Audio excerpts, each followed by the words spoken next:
Great flaming tribbles! Una's got a ghostly secret. Hey there, penguin Trekkies. It's your favorite little Trekkie penguin Bob here. And I want to talk to you about the third episode of Star Trek Strange New Worlds called Ghosts of Illyria. So, penguin Trekkies, let's make sure the plasma manifold has been scrubbed thoroughly, realign the dilithium lattice, and bring the warp core online as we set out on another journey to discuss this time about Una's background and what kind of secrets she may be hiding. So stay tuned.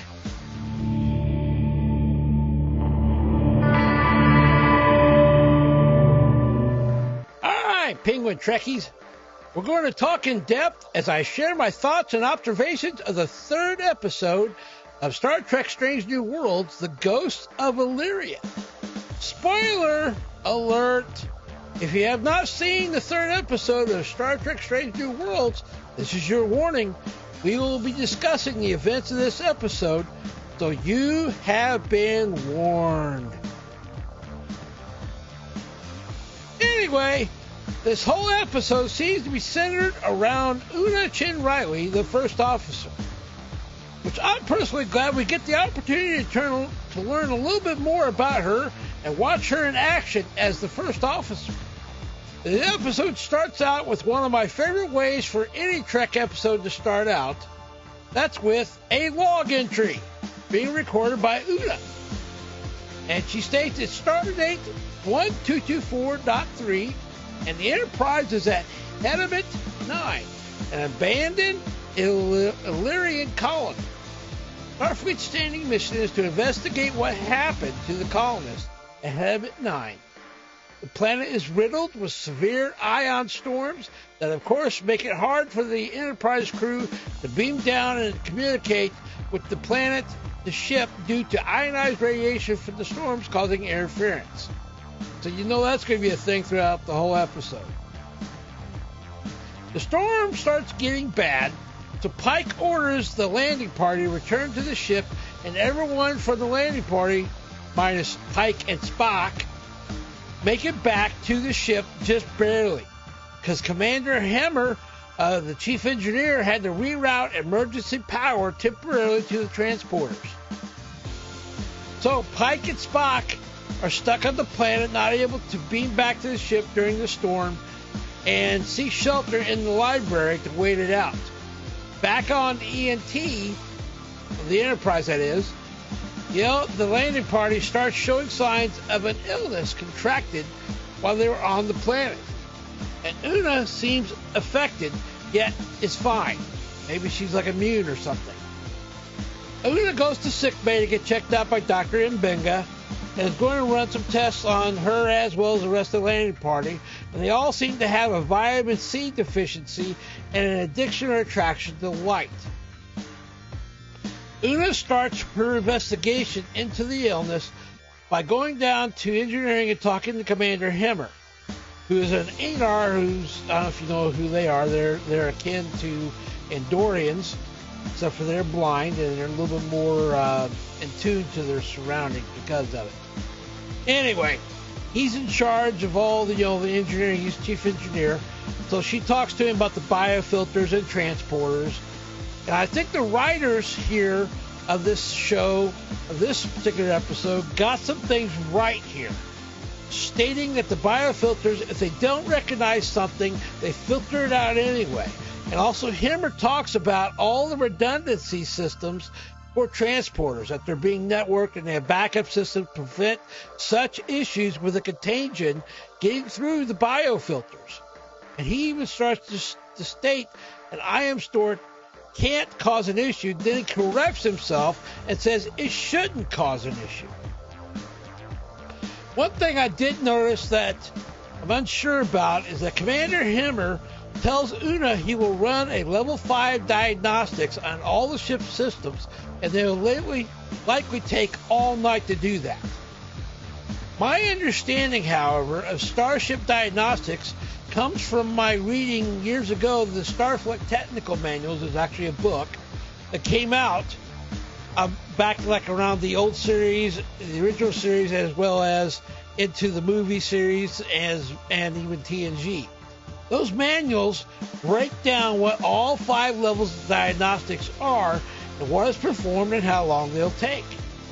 So, a level 1 diagnostic is the most comprehensive and most time-consuming, which takes systems out of service, full shutdown, manual inspection, observed reinitialization, and manual testing. It takes a really long time to do those because you're physically tearing things apart.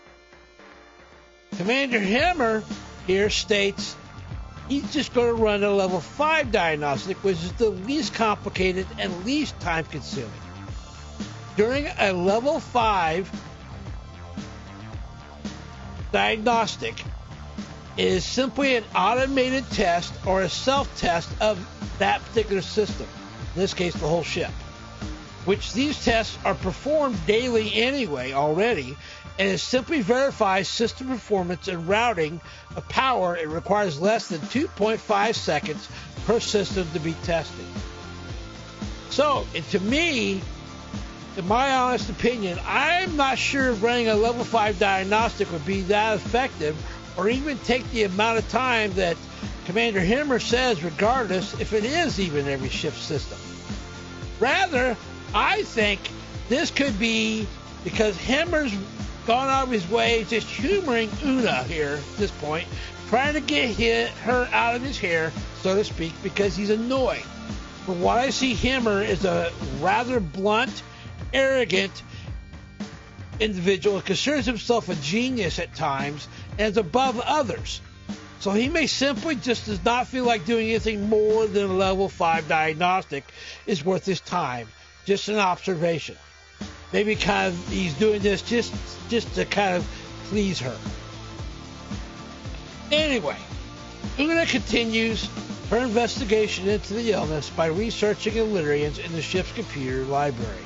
When La'an comes in and they get a chance to discuss eugenics and genetic modifications and even La'an's ancestor that she was related to Khan, and how she does not like being related to Khan. It bothers her.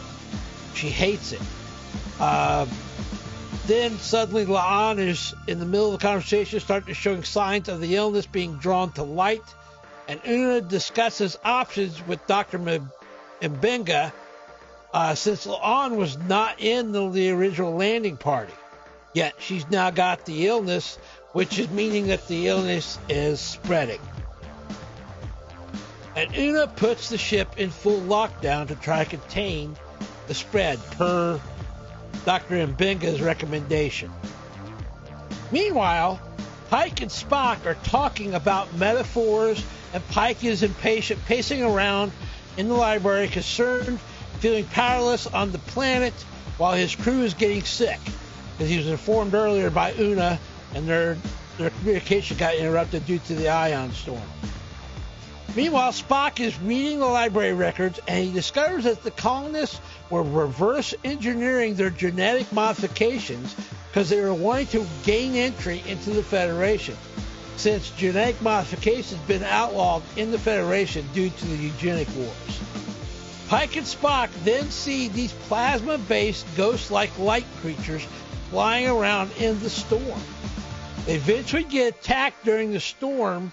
When the ion storm gets bad enough to be lethal to organic life, these plasma creatures break down the door, break into the library, and they encompass Pike and Spock, actually, instead of attacking them, saving them from the ion storm just as the window breaks and the storm comes crashing into the library, which would have been fatal for them.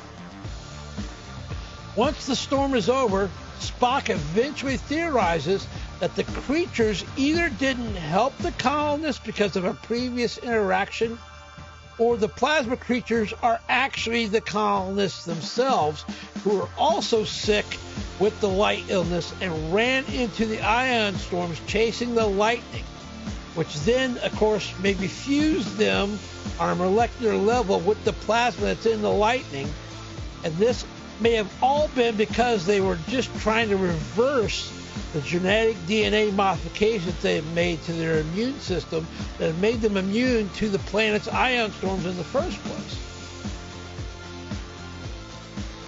Una, Chapel, and Dr. Mbinga figured out that the illness is spread via light.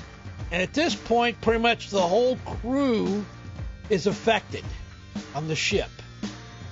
However, Una is apparently immune.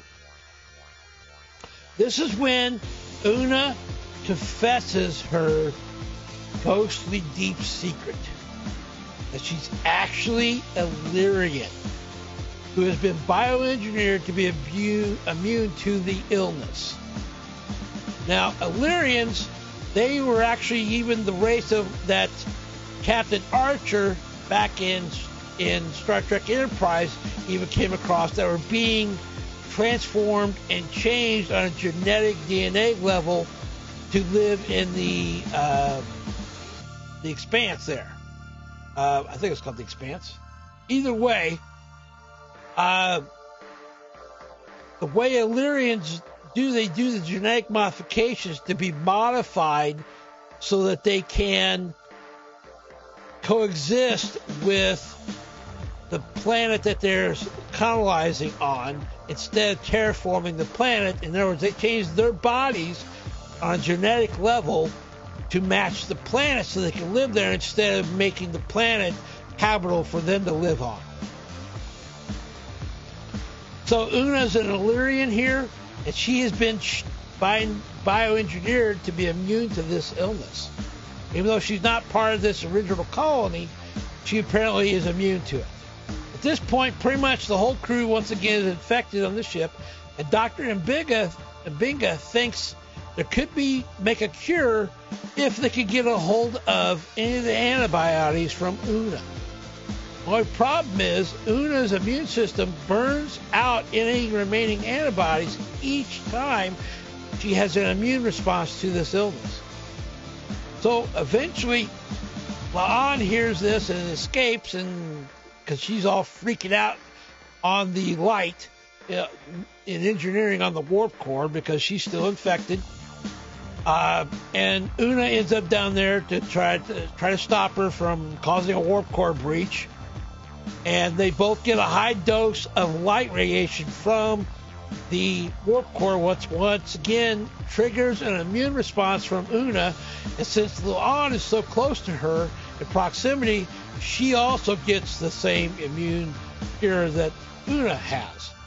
So then Nurse Chapel saves the day by synthesizing a cure from La'an's antibiotics. And this ship is saved. So anyway, let's wrap this up, shall we? So that's Una's big secret. But now Pike also has to keep. Because after all this was said and done, the ship was saved. Una went to Pike and tried to resign her commission and subject herself to disciplinary review from Starfleet.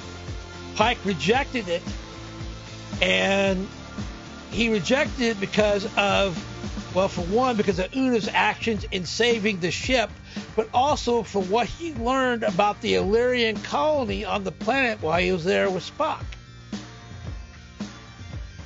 Now, I didn't discuss everything in detail in this episode, mainly just my thoughts and observations of things that I felt that really kind of hit home with me in this episode. But I will say this. Overall, once again, with this third episode, the writers are definitely showing a shift to making a very detailed, concise, and good Trek story as opposed to pushing some type of an agenda.